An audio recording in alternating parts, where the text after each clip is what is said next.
வணக்கம் நண்பர்களே. விவசாயி ஒருத்தர் தன்னுடைய மாட்டை காணோம் அப்படின்னு சொல்லிட்டு ஒரு போலீஸ் ஸ்டேஷனுக்கு போறாரு. அங்க போனதுக்கு அப்புறம் தன்னோட மாடு காணோம் அப்படின்னு சொல்லிட்டு அங்க இருக்கிற இன்ஸ்பெக்டரை பார்த்து கம்ப்ளைண்ட் கொடுக்கறதுக்காக போறாரு. இவரோட தோற்றத்தை பார்த்த உடனே அங்க இருந்த போலீஸ்காரங்க யாருமே இவரை முதல்ல மதிக்கவே இல்லை.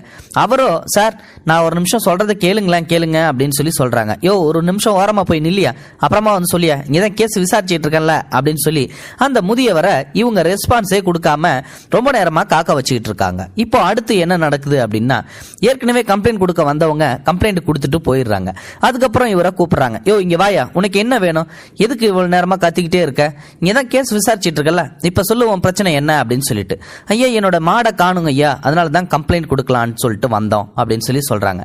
இவரோட அழுக்கு ட்ரெஸ்ஸை பார்த்த உடனே சொல்றாங்க, ஆமா இவர் பெரிய கோடீஸ்வரரு, எக்கச்சக்க மாடு வச்சிருக்காரு, எல்லா மாட்டையும் காணும். எத்தனை மாடியா காணும்? ஒரு மாடு தான் காணும். ஆமா, நீ எங்க இருந்த, என்ன ஊரு, எவுத்த போய் மேய்ச்சிக்கிட்டு இருந்த, உன்னோட மாடு கலர் என்ன, என்ன டிசைனு, எல்லாத்தையும் சொல்லு அப்படின்னு சொல்லி கேட்கறாங்க. அதுக்கு இவரு எல்லா அடையாளத்தையும் அங்கு அடையாளத்தையும் சொல்றாரு. அதுக்கப்புறமா இவர்கிட்ட சரி ஒரு கம்ப்ளைண்ட் எழுதி கொடுத்துட்டு போ அப்படின்னு சொல்லி சொல்றாங்க. ஆமா, உன்னை பார்த்தா படிச்சவ மாதிரியே தெரியல, படிக்காத ஆளு நீ எப்படி கம்ப்ளைண்ட் எழுதுவ, யோ ரைட்ரு இங்க வாயா, இந்த ஆளுகிட்ட கூப்பிட்டு ஒரு கம்ப்ளைண்ட் ஒன்று எழுதி வாங்கிக்க அப்படின்னு சொல்லி சொல்றாங்க. அதுக்கப்புறமா அந்த ரைட்டரு கூட்டிகிட்டு ஒரு ஓரமா போறாரு. நடந்தது அப்படியே சொல்லுங்கய்யா அப்படின்னு சொல்லி கேட்கிறாரு. அதுக்கப்புறம் அவரும் தான் நடந்ததை வந்து பாத்தீங்கன்னா அந்த ரைட்டர் கிட்ட சொல்றாரு. இவர் சொல்ல அதை எல்லாத்தையுமே அவர் எழுதிக்கிறாரு. எழுதி முடிச்சதுக்கு அப்புறம் வந்து பாத்தீங்கன்னா, ஆமா இங்க உன் மாட்டை கண்டுபிடிச்சு கொடுக்கணும் அப்படின்னா அதுக்கு எங்களுக்கு ஒரு சில காரியம் எல்லாம் நீ பண்ணணும் அப்படின்னு சொல்லி சொல்றாங்க. என்னையா அப்படின்னு சொல்லி கேட்கும்போது, சரி முதல்ல போயிட்டு 4 ஸ்கொயர் பேப்பர் வாங்கிட்டு வா, ஆளுக்கு டீ வாங்கிட்டு வா, அதுக்கப்புறம் எங்களுக்கு கொஞ்சம் பணம் லஞ்சம் கொடுக்கற மாதிரி இருக்கணும் அப்படின்னு சொல்லி சொல்றாங்க. அதுக்கு இவரோ, என்கிட்ட வெறும் 35 ரூபா தான் இருக்குது அப்படின்னு சொல்லி சொல்றாரு. ஆமா, உங்ககிட்ட என்ன பெருசாவா இருக்க போகுது, இருக்கிறத குடியா அப்படின்னு சொல்லி வாங்குறாரு. ஐயா, நீங்க இதை வாங்கிட்டீங்கன்னா நீங்க கேட்ட டீக்கு எதுவுமே என்னால வாங்க முடியாது, யோ அதெல்லாம் எனக்கு தெரியாது, போய் வாங்கிட்டு போயா அப்படின்னு சொல்லி துரத்தி விடுறாங்க. அதுக்கப்புறமா அந்த பெரியவரும் கடைக்கு போய் இவர் சொன்னது எல்லாத்தையும் முகத்தை வச்சு அங்க தெரிஞ்சவங்கள்ட்ட வாங்கிட்டு வராரு. அதுக்கப்புறமா அதை வாங்கிட்டு வந்து கொடுக்கறாரு. கொடுத்ததுக்கு அப்புறம் சரி இந்த கம்ப்ளைண்ட்ல ஒரு கையெழுத்து போடு அப்படின்னு சொல்லி பேப்பரை நீட்டுறாரு. ஆனா அதுக்கப்புறம் அவரே அதை கிண்டலும் பண்றாரு. ஆமா, இவர் படிச்சவர் மாதிரி என்கிட்ட எழுத சொல்லிவிட்டு இப்ப கையெழுத்த மட்டும் இவர் போடுவாரா என்ன, யோ இந்தாயா இந்த ஸ்டாம்ப் பேட் எடுத்து கூடிய அவர்கிட்ட கைரேகை வைக்கட்டும் அப்படின்னு சொல்லி கொடுக்கறாரு. அதுக்கப்புறமா டேபிள்ல இருந்த பேனாவையும் அவர் எடுத்துக்கிறாரு. அதே மாதிரி அந்த ஸ்டாம்ப் பேடையும் எடுத்துக்கிறாரு.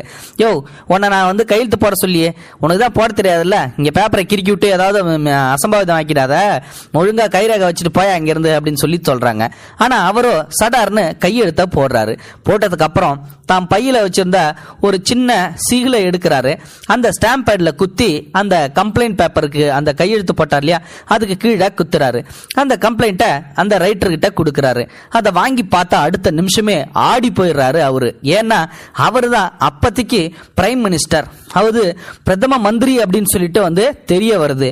இதுக்கப்புறம் இப்படியே நேரா போய் அந்த இன்ஸ்பெக்டரா பாக்குறாரு அந்த ரைட்டர். ஐயா வந்திருக்கிறது யாரு தெரியுமா, பிரதம மந்திரிங்க ஐயா, பிரைம் மினிஸ்டர் அப்படின்னு சொல்லி சொல்றாங்க.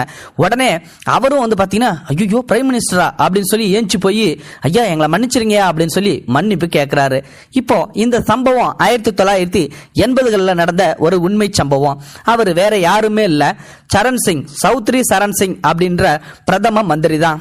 அவரு தான் அந்த நேரத்துக்கு போலீஸ் ஸ்டேஷன்ல எல்லாருமே ஒழுங்கா வேலை செய்யறாங்களா இல்லையா அப்படின்றத செக் பண்றதுக்காக போயிருக்காரு. இந்த சம்பவம் அப்போ அந்த சமயத்துல வந்து பாத்தீங்கன்னா செய்திகள்ல பரவலா பேசப்பட்டு வந்த சம்பவம். இப்போ அந்த 1980களில் நடந்த மாதிரியே ஒரு சம்பவமும் இந்த டைமும் வந்து நடந்துச்சு. இது எப்போ எங்க நடந்துச்சு அப்படின்னு சொல்லிட்டு வந்து பாத்தீங்கன்னா, இங்க நம்ம தெலுங்கானாவில் தான் நடந்துச்சு. எஸ்பி சித்தார்த் கௌஷல் அப்படின்றவரை எல்லாருக்குமே தெரியும். அவரு எஸ்பி அப்படின்றத மறைச்சி தான் ஒரு சாதாரண கூலி தொழிலாளி அப்படின்ற மாதிரி அந்த போலீஸ் ஸ்டேஷனுக்கு போறாரு. போய் ஐயா என்னுடைய மொபைல் போனை காணோம் அப்படின்னு சொல்லி கம்ப்ளைண்ட்டும் கொடுக்கறாரு. இதுக்கப்புறம் வந்து பாத்தீங்கன்னா அந்த போலீஸ் ஸ்டேஷன்ல இவருடைய தோற்றத்தை பார்த்துட்டு ஒரு ஓரமா நில்லையா, இப்போதைக்கு வந்து கம்ப்ளைண்ட் எடுத்துக்கிட்டு இருக்கோம் அப்படின்னு சொல்லி அதே மாதிரியே வந்து இவரையும் ஒதுக்கி வைக்கிறாங்க. அதுக்கப்புறமா இவரை கூப்பிட்டு என்ன பிரச்சனை அப்படின்னு சொல்லி கேட்கறாங்க. என்னுடைய மொபைல் நம்பரை காணோம், என்னுடைய மொபைலை காணோம் அப்படின்னு சொல்லி சொல்றாங்க. உன் மொபைல் நம்பருக்கு போன் போட்டு பாத்தியா அப்படின்னு சொல்லி கேக்குறாங்க. போன் போட்டேன், ஏன் சுவிட்ச் ஆஃப் தான் வருது அப்படின்னு சொல்லி சொல்றாங்க. ஓ என்னையா நீனு, சரி இதெல்லாம் கண்டுபிடிக்க முடியாது, கொஞ்சம் டைம் ஆகும், அப்படியே கண்டுபிடிச்சாலும் இது உன்னோட ஃபோன் தானா என்னன்னு சொல்லிட்டு வெரிஃபிகேஷன் பண்ணோம். சரி உன்னோட ஐஎம்இ நம்பர் வந்து கொடு, ஃபோன் வந்து அதே மாதிரி நீ வந்து இந்த ஃபோனை வந்து கண்டுபிடிச்சதுக்கு அப்புறம் உன்னோட ஃபோன் தானா அப்படின்றதுக்காக வெரிஃபிகேஷனுக்கு என்ன வச்சிருக்க அப்படி இப்படின்னு சொல்லிட்டு அவரை ரொம்பவுமே அவமானப்படுத்திருக்காங்க. ஒரு கட்டத்தில் இவர் யாரு அப்படின்ற உண்மை தெரிய வருது. அதுக்கப்புறம் இவர் ஒரு ட்ரெயினி ஐபிஎஸ் அப்படின்னு சொல்லிட்டு தெரிய வருது. அப்புறமா பயங்கரமா திட்டி விட்டுறாங்க. அதுக்கப்புறம் இவர் நேரா எஸ்பியை போய் பார்த்திருக்காரு. நேரா அங்க எஸ்பி விசிட் பண்ணதுக்கு அப்புறம் அங்க உள்ள எல்லாத்தையுமே சஸ்பெண்ட் பண்ணிருக்காங்க. போலீஸ் ஸ்டேஷன்ல உள்ள எல்லாத்தையும் சஸ்பெண்ட் பண்ணதுக்கு அப்புறம் வந்து பாத்தீங்கன்னா அவரு ஐபிஎஸ்ஆ சார்ஜஸ் எடுத்துக்கிறாரு. இப்போ அந்த சம்பவமும் பரவலா பேசப்பட்டுக்கிட்டு இருக்குது. இது தெலுங்கானா மாநிலத்தையே ஒரு விழிப்புணர்வை ஏற்படுத்தின மாதிரி. இப்போ 1980களில் ஒரு பிரதம மந்திரி சாதாரண ஒரு விவசாயிய தன்னுடைய மாட்டை காணும் அப்படின்னு சொல்லிட்டு ஒரு விசிட்டிங் போட்டிருக்காரு. அந்த சம்பவம் அப்ப பரவலா பேசப்பட்டது அப்படின்னு சொல்லி சொன்னா, இப்போ இங்க எஸ்பி, அதாவது வந்து எஸ்பி சித்தார்த் கோஷல் அப்படின்ற ஒருத்தர் தான் ஒரு சாதாரண மக்களா மொபைல் காணும் அப்படின்றத கம்ப்ளைண்ட் கொடுக்கற மாதிரி போய் போலீஸ் ஸ்டேஷன்ல என்ன நடக்குது அப்படின்றத விசிட் பண்ணிருக்காரு.